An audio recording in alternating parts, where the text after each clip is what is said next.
everyone. Welcome to a special edition of the GradMissions Office Hours podcast. We are going to be spending a little bit longer together, so buckle in, get a good snack. And there is a good chance that you may have received a link to this podcast because you have someone who you're supporting through law or med school, potentially, who wants to have a conversation with you about accommodations. You may also have received this podcast link because you have a parent who is supporting you through law or med school and they think maybe you should think about accommodations. Or maybe you just happen to stumble upon it because the universe thinks that you need it. Um, our hope for this accommodations special edition is to just strip away the pretense and the stigma around accommodations. I'm Autumn. I'm the founder of GradMissions. If you've never listened to our podcast before, welcome. We have a nice backlog of all kinds of insider secrets for applying to law and med school and being successful. In the room with me today are a handful of people. I'm going to let them introduce themselves to you, and then we're just going to let you come in and listen as we kind of dialogue about how we see accommodations playing a role not just in your admission to law and med school, but in med school and law school themselves and in your lives beyond. Yeah, absolutely. Hey, everybody. I'm Lisanne Carlson, and I work with Autumn here at GradMissions. Hi, I'm Logan. I also work with Autumn here at GradMissions, if you've never listened to us before. Hi, I'm Sarah. I own Sarah and Sway, a strategic communication firm, and I wrote all of the accommodations guides, which are linked in the show notes. That's right. So welcome. One of the reasons that I started GradMissions, after 16 years in the industry, working in higher ed admissions, working for law schools and med schools, in many, many different facets, but primarily in the admissions role, is because of two reasons. The first reason is that I really felt like I was working with my hands tied behind my back when I couldn't be as transparent with applicants as I wanted to be, especially when it came to things like scholarships and access to accommodations and what that could do for someone who had ridden the wait list for 2 or 3 cycles. Other reason I started GradMissions is because I'm a mom of 5 kids. 3 of them are neurodivergent, and one of them is especially neurospicy / medically fragile. And so when I started looking at my experience working with admissions and my experience working as an advocate for my own children, I realized that we have a long way to go when it comes to higher ed access and accommodations. We are starting some of these conversations thanks to online platforms like TikTok and Instagram, but we have a very, very long way to go. We went viral a few weeks ago. Actually, now I think it's been a few months ago when I, on one of our GradMissions Office Hours podcast, was talking to med school applicants about interviews. In med school interviews, you have to be on, whether it's in person or virtually, and you have to be able to people. That is a giant part of being a doctor. It is a giant part of getting into med school. For some of these kids who have spent 7 years getting a perfect GPA and getting a great score on the MCAT, they end up bottoming out and not being admitted to med school, not because they don't know the content, because they don't know how to talk about it. And I was trying to have a very real conversation with these applicants about their need to do interview prep. And wasn't trying to be harsh, but definitely like touch some bruises on folks when I said dims to breaks. Like, this is the system you're applying to. No one is saying it out loud that the reason you're not getting into med school is because you don't know how to have good eye contact on an interview. I don't make those rules, but that's the system that we're living in right now. Is it fair? Probably not. Do I agree with it? I mean, we can debate that later. But when it struck such a nerve, I knew that we had some work to do. And so our team has been working really hard trying to figure out how to get this message out better. And I'm going to let everyone share a little bit about kind of their perspective on accommodations, and then we'll dig in a little bit and talk about it from some different facets. Yeah, so my background, am an attorney, but I was actually a special education major in college and got my degree in that. I have some family members I have a nephew has profound autism. And so I wanted to go to college to help him, essentially. He was born when I was a teenager and he was like my first baby. So back then it was like autism was not talked about very much, and it took him years to get a diagnosis. Anyways, my heart is very much in that. And so I went to college to study special education, and then I learned about the opportunity to become a lawyer to advocate for folks with special needs and for children. And so that's kind of my heart and my background in this. Um, and then in working with Autumn on the other side of the table in the admissions world, I joined Autumn in that concern of, schools are not allowed to talk with students about these important things, right? Like so often wanted to just take a student's hand and say, you're not alone. Please don't feel as if you're the only one struggling with this. And I still say that, but now I can say that to our clients of, you may feel so isolated in this, but you are not. And what you do really matters. And I know that you're working so, so, so hard and you're thinking this is just something you can put together yourself. But we want to truly walk alongside of our clients in this, and their partners and their parents. That's another thing too that we could never do on the other side of the table, is talk to parents about their students' progress, about concerns. There's something called FERPA where it was a huge no-no to even tell a parent, yes, your student has applied. So being able to have the freedom here at GradMissions to do that advocacy is huge, and it's a huge part of what we do. Obviously, helping students with strategy and all the nuts and bolts of their application is super important, but we do it like no one else, and that we really truly walk alongside of you through all the intricacies and all the stress of an application in med and law school. But one of the biggest takeaways, as I was in my training and my teaching, and now as I have my own children, is when people hear special education, they only think of folks with profound learning challenges. But there's another side of the coin of special education that is mandated, and that is giftedness. And a lot of high achievers have anxiety, they struggle with ADHD, they're on the autism spectrum, but because they're able to mask, they're able to work harder, you know, do more flashcards and get a tutor, and they do a lot of times have family support, but they don't necessarily have a diagnosis. It's like, well, she makes all A's. Like, what's the problem? She's doing great in school. A lot of times the schools aren't able to provide support if there's not an academic um, Gap. yeah, there we go. I'm like, what's the word? Yeah, I'm my the hands. gap. So without that, educators are not able to provide services. And so that's another thing that I obviously care very deeply about, and I'm able to do it here in my work. It's to sit down and say, you are gifted, you are a high achiever. But the fact that you have a 3.9 and you're unable to break into the 150s on your LSAT, there's something there. And I'm not a medical professional, but there is something there, and I will help you get the answers that you need. So that's a little bit about my background. Obviously, too, want to just blow the stigma away that there are so many lawyers and doctors who are high achievers who work really hard. You are not taking the easy route. You've already done the hard work. You've made it doubly hard on yourself by doing this work without accommodations. So let's level the playing field and help you, show those qualifications even more that you already have through getting the accommodations. So that's my spiel, and I'll Oh, probably jump in later. amazing. I love layering in your unique perspective. You're the one on the team who has been to law school.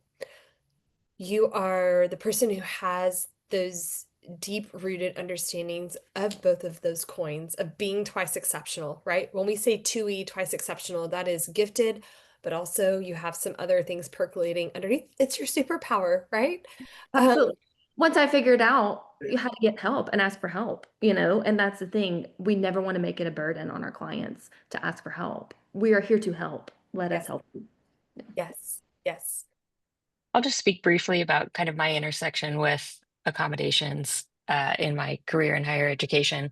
Um, Most of my career has been in student services. And so I have certainly held the hands of students really across the spectrum, to be honest. I've worked with students who were conditionally admitted to college, and then I've also worked with medical students who um, certainly had maybe a little bit of a different road or relationship with education. Um, and I've worked with students with physical disabilities to put them even in a surgery suite. Maybe I'll get into that a little bit later, which is really exciting to be able to do that. And so I have had the opportunity to see how accommodations can help lift these students up and kind of advance them through their education. So certainly not as in depth as Lysanne, but I have at least gotten to uh, bear witness to how helpful this can be to students in their educational journey. I really appreciate you saying that, Logan, because one of the big but what abouts that we get from parents and applicants when it comes to using accommodations on their entrance exams is, well, if they have accommodations on their entrance exams, what happens when they get to law or med school? Like they're up against all these people who didn't have accommodations and like they're not going to have accommodations in med and law school. Spoiler alert. Yes, they are. What are you talking about? And they can have them in their careers too. There's accommodations they follow you for your whole life. Um, we petition the Board of Bar Examiners all the time to have accommodations on the bar exam. Like this is the thing that they can have. Equipping them to advocate for themselves is the best gift that you can give your child. If they need accommodations and they don't use them, you are really just cutting their knees out from under them. And adding to the stress of everything. It's again, Yes. they're having to really do at least twice the work. And they're not the only one. It's like, well, everyone else, like you said, everyone else, they're going to be against all these people who don't have accommodations. A lot of them have accommodations too. Yep. So again, taking away that isolation and that stigma of, well, they're the only one and I don't want them to be a cheater. It's like, no, they're not cheating and they're not the only ones. That's right. Autumn brought me on to review some conversations that she had with families who are requesting accommodations. And I come at this from just a really neat kind of overlapping Venn diagram of experiences and knowledge. For my strategic communication firm, I often say like people bring me a problem to solve, not an article to write. And so Autumn came and said, like, here's the problem. And then I got re-diagnosed with ADHD in 2020, and it was such a gift because I got re-diagnosed during a time when all of the research was strength-based. So it wasn't like I got a diagnosis, it was like I got a user guide to my superpowers. And then my youngest son, who is 8, has really severe dyslexia. And I actually started my business because he needed time at home to rest after school and he needed to be picked up. So I came from all of those places. And I think that in the documents that I wrote, you can see the fingerprints of all 3 of those things there. That's exactly right. When I started really thinking about how we can do our small part to get the word out about accommodations, there was no one else who could help me with this than you. Like Sarah and I spent so many minutes on the phone and like then she would read me something and I would like get sniffly and it just has mattered so much because we need people who are doctors and lawyers who represent the patients and clients they're going to serve. And we know that our world is filled with people who have all different kinds of disabilities, superpowers, gifts, life approaches, perspectives, and that let's take anesthesiologists, right? Like they are famously very like these are the facts. This is I am going to be very like any gal who's ever gotten an epidural will tell you like you're about to stick that thing in my back and they're like I'm going to do this and you're like okay. Like I would just love like a hey girl you got this. You're not going to get that from an anesthesiologist, right? Like you're just not. It takes a special kind of person to do that work. But if that person cannot has not figured out how to human and how to really talk and like tell their story in a captivating way, they're never going to get through the interview process, right? If someone with, dyslexia is trying to take the LSAT, and needs whatever kind of accommodations it is to have, maybe they have the LSAT read aloud to them, maybe they have a scribe, maybe they have these different things going on. If they don't know that they have access to that, they're never going to even get through the door. And so I think, seeing that we need all kinds of doctors and lawyers, it's just really important to know that that there is a place for your future doctor or lawyer at the table. A couple of things. Right off the bat, please know that if you use accommodations on the LSAT or the MCAT, schools do not know. It is not like your score is reported with I always say a scarlet A because I'm a Scarlet Letter kind of girl. Like I love the classics. I feel like I say that now sometimes to people and they don't know what I'm talking about because they haven't read the book. But that's okay. I'm gonna be a classics girly for the rest of my life. So Scarlet A, it used to stand for adulterer, but in this context, it's for accommodations, right? Like it's not like you have your MCAT score with an asterisk and like, yeah, she had extra time. No, schools do not know. LSAC and AMCAS only report your score to schools. So unless you go to the school and say, yeah, but I took it with accommodations, which why would you do that? They won't know. So the order of events is typically this. You request accommodations. You get accommodations. You take the test with accommodations. You get a reportable score. You apply to law or med school. You go through the admissions process. You are admitted. You negotiate your scholarship because you're smart and you know you can do this. Then, once you've paid your seat deposit, you're all good squared away, you request a meeting with Student Services or the Disability Resources Center at your school. And then you disclose what unique needs you have in law and med school.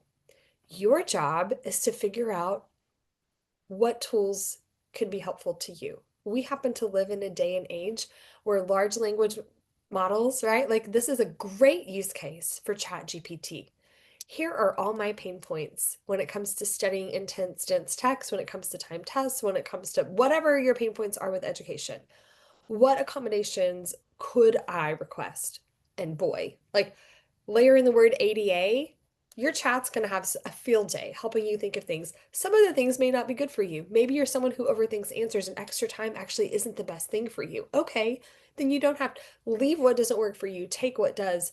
But that's a really good approach from a timeline perspective. It's not just that you have had accommodations. It's that your need for accommodations is probably what has put you in the place to be a doctor or lawyer in the first place, because you think about things differently. You have struggled and persevered. Like this is why you're going to be great at this. This isn't the asterisk. This is it. This is the reason. That's really good. Yeah, that's exactly right. Like the reason that you are so good at these things, that your specialty is going to be perfect for you, that your area of law is going to be perfect for you, is because of this unique thing in your background that is helpful to you. I had a med client a year and a half ago who had long COVID. And so she's brilliant. She's worked in healthcare for like 8 years. She's a non-traditional student. And her practiced MCATs were great, but when she would take the real thing, she would get anxious, which would make it harder for her to breathe. Um, and it literally was long. She was like, "That's not an accommodation. I can't get an accommodation for long COVID. Like that's not documented because it's like a newer disease, right? It's a newer illness." And so we worked with her primary care provider. We got her accommodation. She was able to stop the clock on the MCAT, take a break, use her rescue meds, walk around a little bit, have a snack, get some water, come back at it. And she ended up increasing her MCAT score 20 points. 20 points.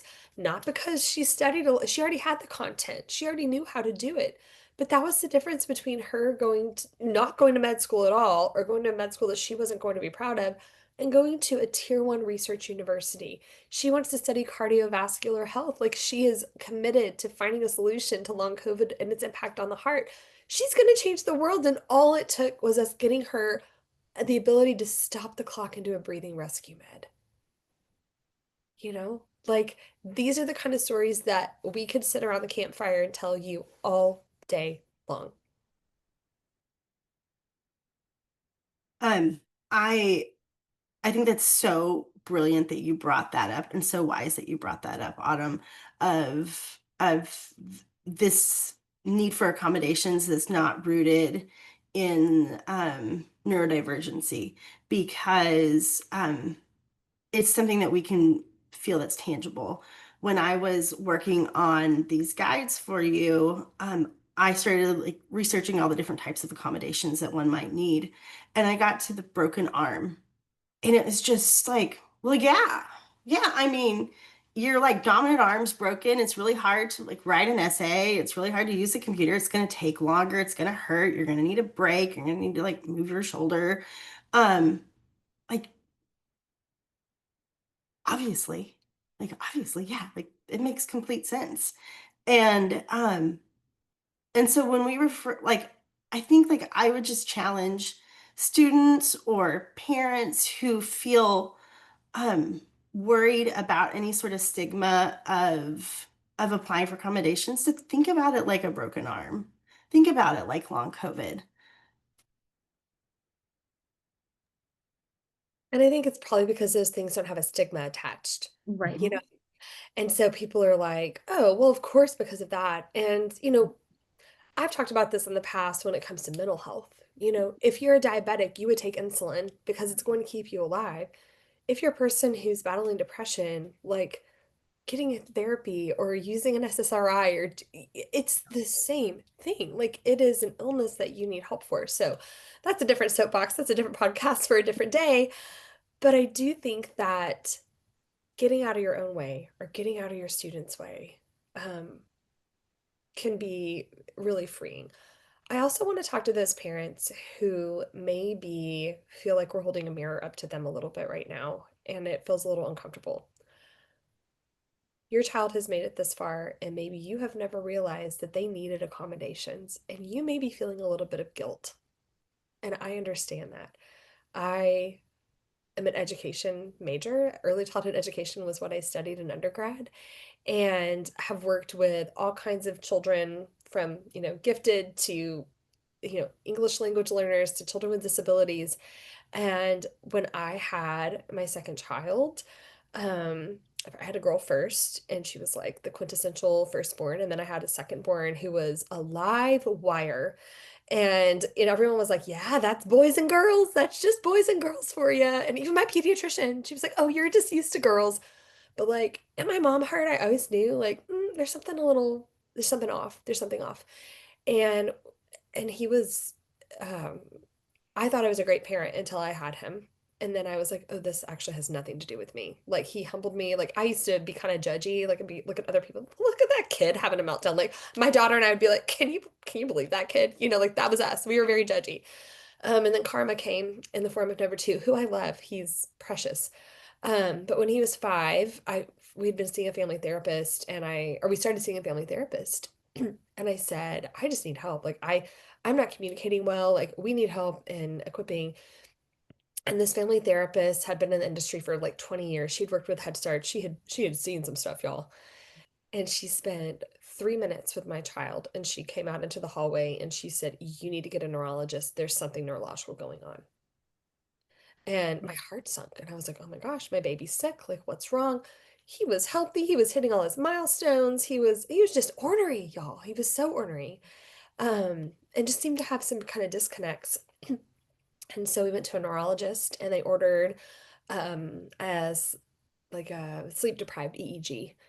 It turns out he was having like 300 seizures a night, and was having like petit mal seizures all during the day. But he's has a really rare presentation of epilepsy, and so he wouldn't fall down on the floor and shake. He would just kind of like space Zone out out. for a little bit and then come back with this. But he functions through his whole the whole seizure. But then when he comes to, there are behavioral issues because he's scared. He's post-ictal, but he doesn't seem post-ictal because you didn't see the seizure. And so I felt horrific. I was so mortified that like I hadn't even known that my own child who, was sitting in my lap for 5 years, like how could I not diagnose this in my own child? How could I not see it? And even to this day, we battle a lot of this because on the outside, he looks like he could road crew for Harvard, right? He is strong, he is smart, he is beautiful, he is, confident. Sometimes he's 12, so we're awkward, right? But you would never know that he has this disability unless you looked at his EEG. Um, and so I, of all the people in the universe, understand the guilt that comes with, oh my gosh, how much easier could I have made it on my kid 1 through 5 if I had started early intervention, if we had put him on anti-seizure meds, if we had done a ketogenic diet, if we had all of these things that I could have been doing to help him until he was, 5 and a half when he was diagnosed. I understand it. There's nothing you can do about that. There's not. There's nothing you can do. You can't go back in your Wayback Machine. Your child has built a lot of character, and the fact that they are having this conversation with you now tells me that I'm gonna like get misty. It tells me that you've done a good job, right? The fact that they're talking to you about accommodations now tells me that they still want you in their lives and that they care about you. And the best thing that you can do is believe them. Yep, Mhm. exactly. And be encouraged, like you said, you're a safe place for them to come talk to you about this because the rest of the world is not. Because, like we said, you just got to work harder and get the good grades and get the MCAT score and all the things. So the fact that they're coming and asking you, or saying, this is a struggle for me is huge. I do just want to chime in from the student services perspective, the group of people that will inherit your child once they, across this hurdle of admission. Um, the student services staff also cares about making the best experience possible for your student, for their student, you know? Now the student services staff maybe doesn't necessarily work for, the accessibility and accommodations center, but they certainly work hand in hand with them. And I just feel like it's an important point to make that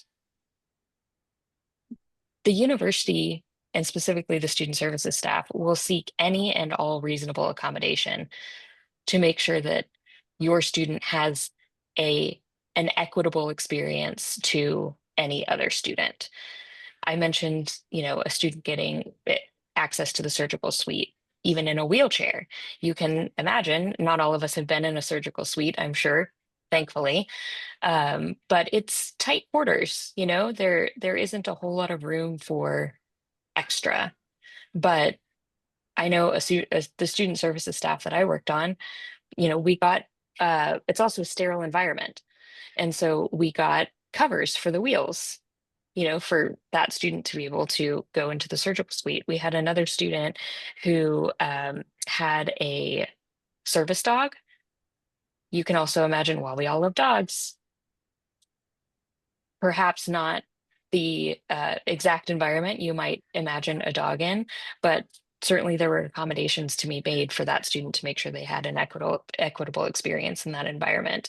Even when it comes to test taking measures, um, there are lots of exams to come, certainly in med school, also in law school. Extended time, quiet environment, all of these are honestly normal run-of-the-mill accommodations that would be offered to a student, and no one would even bat an eye. The only time, you know what, I'm going to caveat that. The only time a student services professional would bat an eye is if you didn't turn in your paperwork in a timely fashion so that we could make sure that you had the accommodations in the first place. If you show up to the exam on the day with no other notice, we would definitely bat a couple of eyes at that point. That's right. But we would still make sure that you had the accommodations that you needed. So I guess I just want to emphasize from the university standpoint, we do this all day long. Not a problem. Tell us what you need. We'll make sure it happens. I think you will be surprised when you get to law or med school how many people there are using accommodations. And if you're not using them, you won't know, right? You won't be down in the suite where they're doing all of the modified accommodation or the modified tests. But top law and med schools in this country have full staff dedicated to delivering accommodations, delivering accommodated exams, petitioning the boards, state boards, so like the board bar examiners. Who is it? Is it who puts on USMLE? Logan? It's not AAMC, is it? It's a different whoever it is, whoever that office is, petitioning them, right? And if here's the thing. Schools don't spend money on anything that they don't have to, right? Like they will scrimp and save. And there were definitely days when I first started working in higher ed, it's been like 16 years, where we would get an email 2 weeks before finals started. It's like, who can be available to help proctor accommodated exams? And we'd all have to give up our lunchtime and our after school time, and like we'd have to kind of volunteer and do it. But it has become so common that schools have full staff to do this now. I mean, we all, like at the med school, Logan and I would jump in and accommodate. I don't know. Did you ever proctor exams? Yeah, I would proctor. And it wasn't that bad. You just kind of made the loop and made sure they had what they needed and put a quiet sign up. But it's all hands on deck, right? Same team. We're all Yes. going to work together. But I just think if you think you're going to be the only kid riding the proverbial little yellow short bus, the disability bus to law or med school, that's not the world we live in. And you think like, oh, it's just at the lower ranked law and med schools. Oh, No, no. girl, no. It is how people are getting into these high ranked schools. And the more like special and gifted you are, the more unique needs that you have. And these schools are so accommodating. And if they're not, burn them down. You don't want to be there anyway. Mhm. Don't burn them down. Autumn does not condone arson, but like in your brain, burn them down. Well, in Autumn, like, I think that that's so wise too, because like, I don't know, like, remember like when you were in high school and you're like, someday when you're in the real world in college, and then you're in college and you're like, someday in the real world in Yeah. grad school, and then you're in grad school and you're like, You're not going someday to in have the real world. calculators. Do That's what? right. You're You're not not going gonna, to have a calculator in the real world. So yeah, you're always want not. Oh, really? Here's my cell phone. That's Yeah. constant calculator. And so like this proverbial real world that doesn't seem to we never get to it. Like let's talk about the accommodations that are in the real world. So I'll throw out a few if anybody else has any, but let's see, eyeglasses, um, fluorescent, like non-fluorescent lights, like that's a major like accommodations need. Um, Noise canceling headphones, wheelchair ramps.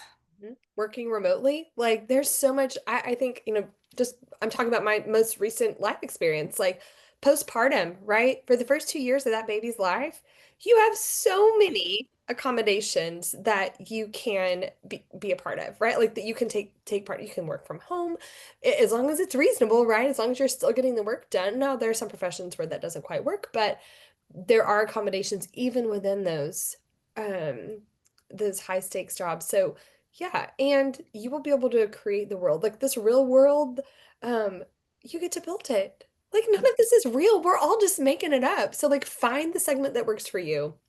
We've chased a lot of rabbits and we're coming to the end of our time together, but I just want to thank you all for joining us for this first of what I hope will be maybe even a series of conversations around accommodations.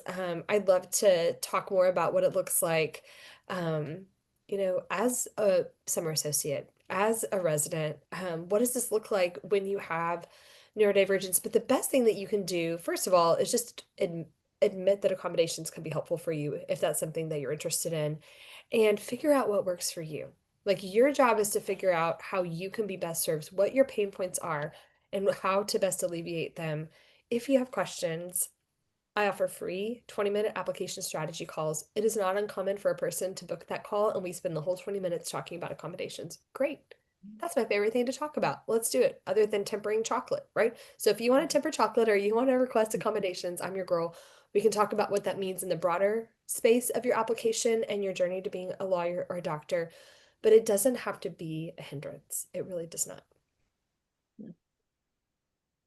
All right. Thank you all for joining us. I appreciate it. And we will see you over on socials. Let us know what you think. Bye.